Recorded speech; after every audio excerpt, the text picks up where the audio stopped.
So the Miami Dolphins have just released Raheem Mostert. This move will save them 2.9 mil in cap space.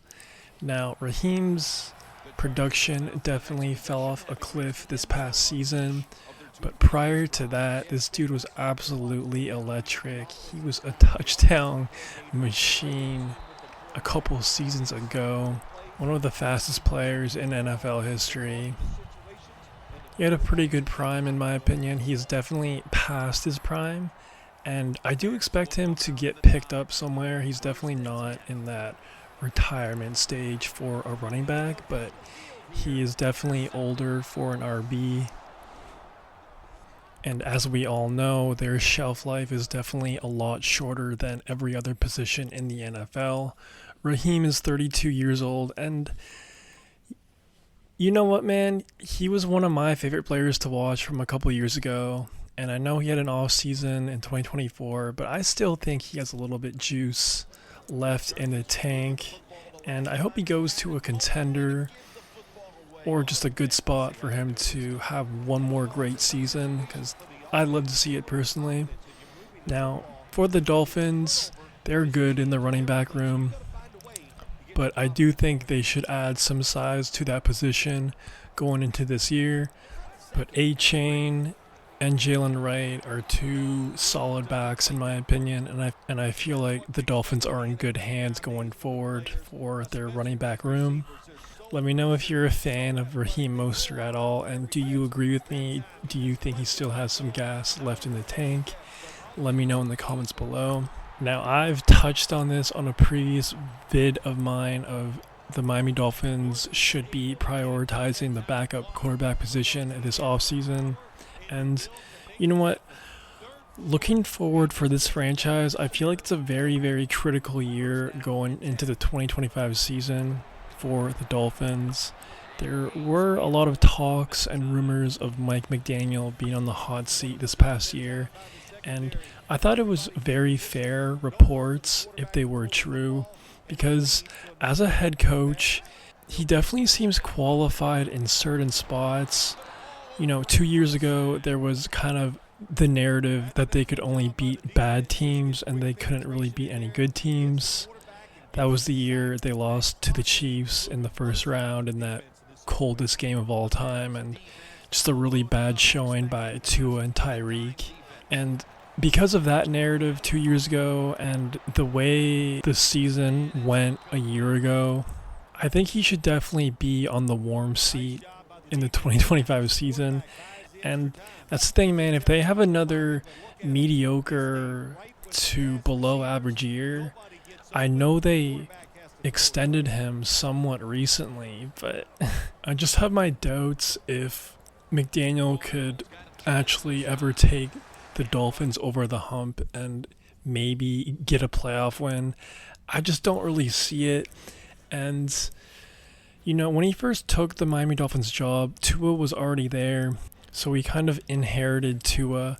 I would like to see him draft his own quarterback, or see him have the opportunity to get his own guy and see what he could do with that quarterback, because to a certain extent, it's not really fair to give him a full assessment when his QB1 is on the sidelines for the majority of the year.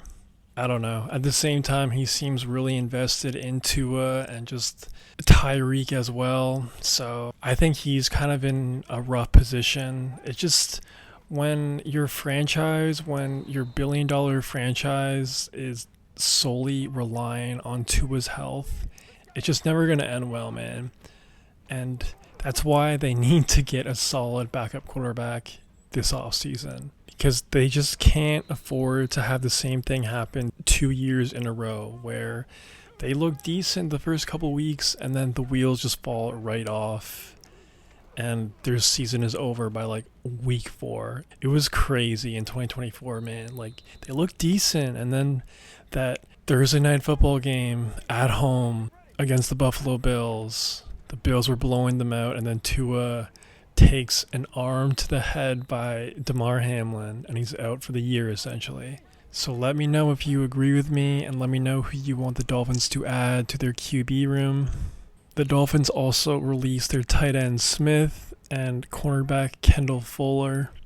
And that's the thing about the Dolphins, man. They're making these moves for a reason. They don't have a lot of cap space going into this offseason. So expect maybe not the biggest splashes in free agency.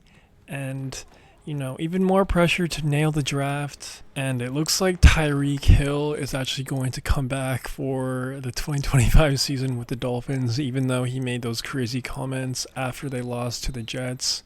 So if you're a fan of Tyreek Hill, definitely some good news. Curious to see if he'll have a bounce back season. And honestly, man, if I was Tyreek's agent, I definitely would have pushed for a trade out of Miami, because there is a really strong possibility that he has another bad season statistically like he did in 2024.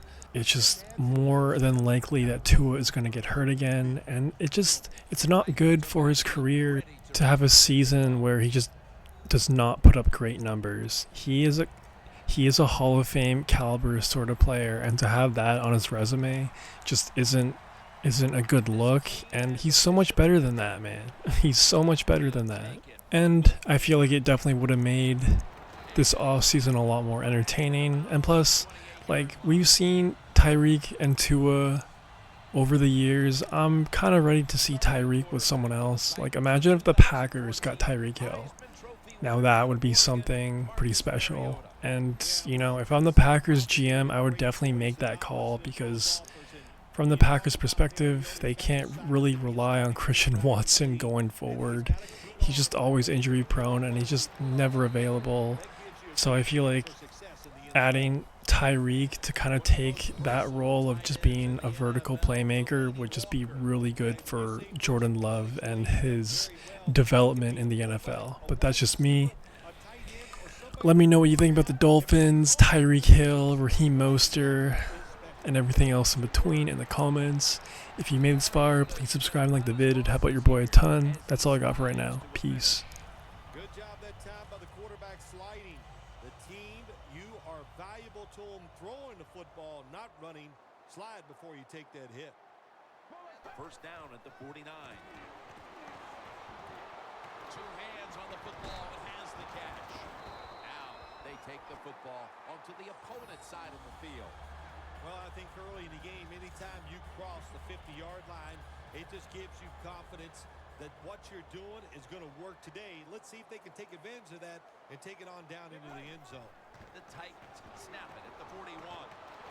Look at that concentration as he makes the grab. And Douglas is brought down. Well, that time it's a short pass to the receiver, and I give him all the credit. He takes a short pass and turns it into a long gain. He has the move to get it done, and he did that time.